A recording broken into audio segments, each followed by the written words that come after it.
Bonjour à tous, je vais vous lire le chapitre 7, une surprise pour Tojiro, dans Le vieux fou de dessin de François Place. Et nous sommes page 49. Voilà, avant de démarrer, je vous remercie de ne pas hésiter à vous abonner, liker, mettre vos commentaires. Et n'oubliez pas de regarder en même temps que vous m'écoutez le livre, parce qu'il y a beaucoup d'illustrations, ce qui peut vous aider dans la compréhension de la lecture. Donc voilà, donc j'y vais. Une surprise pour Tojiro, chapitre 7. Le lendemain, en arrivant chez le peintre, Tojiro tombe sur les deux palanquins au beau milieu du passage. Les porteurs attendent en fumant négligemment la pipe. Tiens, se dit l'enfant, le maître a de la visite. Il a tout juste le temps de franchir la porte du jardin que déjà le vieillard l'attrape par le bras. Allons, en route, Tojiro. Nous allons être en retard. Où allons-nous? C'est une surprise. Allez, oust, grimpe dans ton palanquin. C'est la première fois que Tojiro emprunte ce moyen de transport. À vrai dire, on voit rarement des enfants ainsi promenés, mais le vieil homme est un original qui se moque des habitudes et des convenances. Et les voilà partis, un peu secoués par le petit trot des porteurs. Tojiro en pouffe de rire. Se servir des pieds des autres pour marcher, quelle drôle d'idée. Il traverse le marché aux poissons, puis s'enfonce dans le dédale des rues et des ruelles.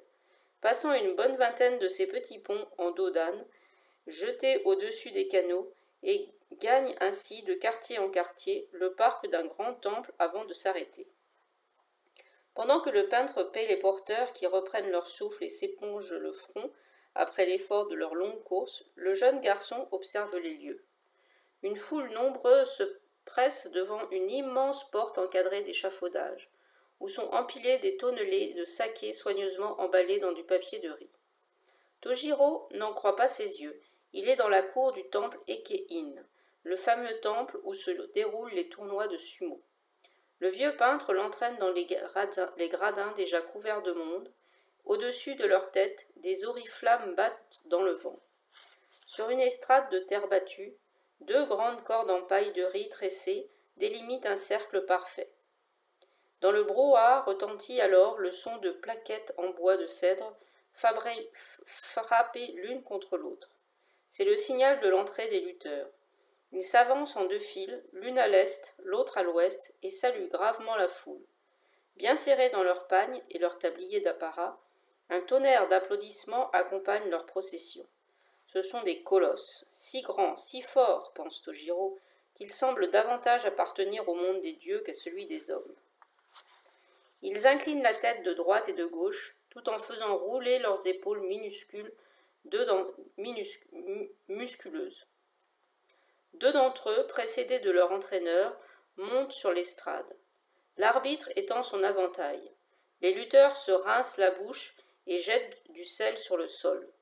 Ils frappent dans leurs mains, lancent de côté la jambe droite, puis la jambe gauche, et enfin s'accroupissent face à face comme deux énormes grenouilles.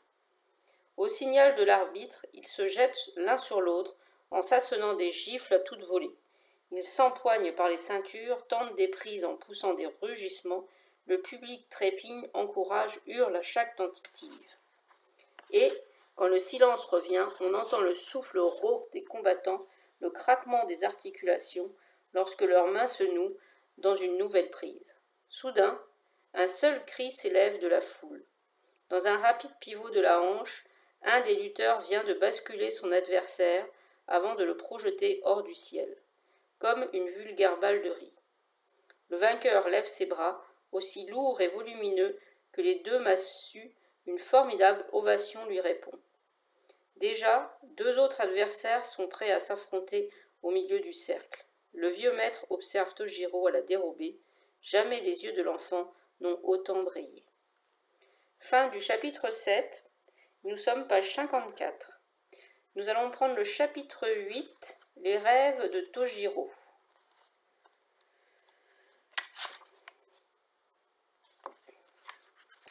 Donc les rêves de Tojiro, page 55.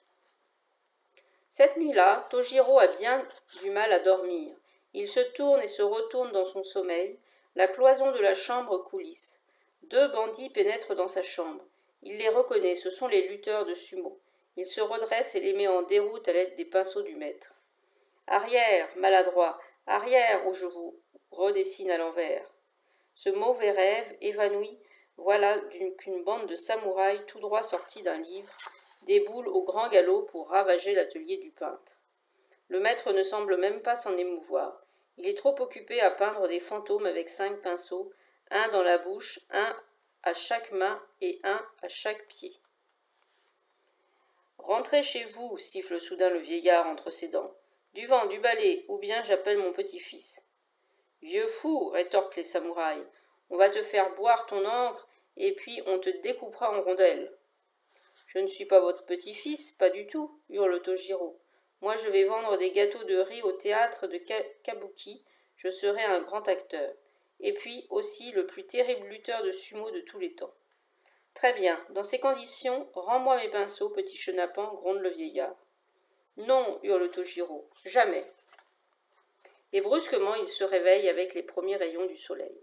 Les yeux encore gonflés de sommeil, le jeune garçon fait sa toilette dans le jardin, salue son oncle et sa tante, déjeune en vitesse et file chez le vieux peintre. À la porte du jardin, Okuzai l'accueille de son habituel sourire malicieux. Eh bien, notre jeune moineau n'a pas l'air dans son assiette aujourd'hui. Serait-il tombé du nid? Tojiro, la mine boudeuse, entre sans répondre. Le peintre ne s'en formalise pas. Il envoie l'enfant chercher de l'eau au puits afin de préparer son encre. Tojiro revient en apportant un seau dans lequel flottent brindilles et poussière. Voyons, moineau, que veux-tu que je fasse d'une eau pareille? Ce n'est pas de l'eau, c'est de la boue. D'ailleurs, elle est comme toi, elle me fait la tête. Mais c'est pour faire de l'encre, proteste l'enfant. Elle sera encore plus noire que dans le seau. Ne discute pas. Prends cette étoffe de coton pour filtrer l'eau et remplis-moi cette petite théière. Je veux une eau limpide. D'accord, d'accord, grommelle l'enfant. Quand il revient, le peintre verse délicatement l'eau pure dans un susuri. C'est une pierre à encre, sorte de godet rectangulaire dont le fond incliné forme le réservoir. Puis il saisit un bâtonnet d'encre de Chine et le frotte sur le fond abrasif de la pierre à encre. Lentement, l'eau se teinte d'un beau noir profond. Regarde comme cette encre est belle. Tu comprends maintenant pourquoi il me fallait de l'eau claire? L'eau, c'est la clarté du jour et le blanc du papier. Le noir, c'est le velours de la nuit et l'encre satinée du pinceau. Si tu fais faire correctement de l'encre, tu n'auras plus jamais peur des cauchemars. Le garçon s'approche et scrute le fond du susuri. Je ne fais jamais de cauchemars.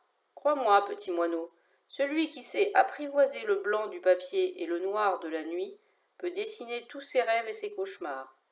C'est vrai? Demande Tojiro. C'est ce que je fais depuis que j'ai ton âge. Fin du chapitre 8 et nous sommes page 60 du Vieux fou de dessin de François Place. Et n'hésitez pas à vous abonner. Merci.